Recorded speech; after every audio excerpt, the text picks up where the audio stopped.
ಎಲ್ಲರಿಗೂ ನಮಸ್ಕಾರ.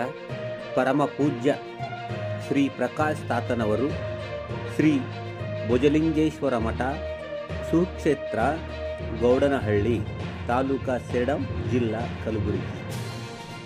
ಪ್ರಕಾಶ್ ತಾತನವರ ಹುಟ್ಟುಹಬ್ಬದ ಪ್ರಯುಕ್ತ ಅವರ ಭಕ್ತನಾದ ಅಪ್ಪಟ ಭಕ್ತನಾದ ಶಾಮು ತೆಗ್ನೂರ್ ಅವರ ಕಡೆಯಿಂದ ಮತ್ತು ಅವರ ಕುಟುಂಬದ ವತಿಯಿಂದ ನಮ್ಮ ಸೇಡಮಿನ ರೈಲ್ವೆ ಸ್ಟೇಷನ್ ಎದುರುಗಡೆ ಇರುವ ಹಸಿದವರಿಗಾಗಿಯೇ ಅನ್ನದಾನ ಮಾಡುವುದರ ಮೂಲಕ ಪ್ರಕಾಶ್ ತಾತನವರ ಹುಟ್ಟುಹಬ್ಬವನ್ನು ಸಾಧಾರಣವಾಗಿ ನಮ್ಮ ಸೇಡಂ ತಾಲೂಕದಲ್ಲಿ ಆಚರಣೆ ಮಾಡುತ್ತಿದ್ದಾರೆ.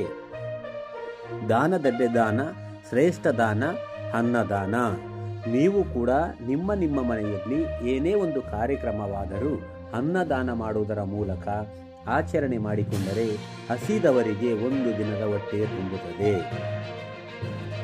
ಪರಮ ಪೂಜ್ಯ ಶ್ರೀ ಪ್ರಕಾಶ್ ತಾತನವರಿಗೆ ಶಾಮು ತೆಗ್ನೂರ್ ಅವರ ಕಡೆಯಿಂದ ಅವರ ಕುಟುಂಬದ ವತಿಯಿಂದ ಹುಟ್ಟುಹಬ್ಬದ ಹಾರ್ದಿಕ ಶುಭಾಶಯಗಳು. ಎಲ್ಲರಿಗೂ ಒಳ್ಳೆಯದಾಗಲಿ.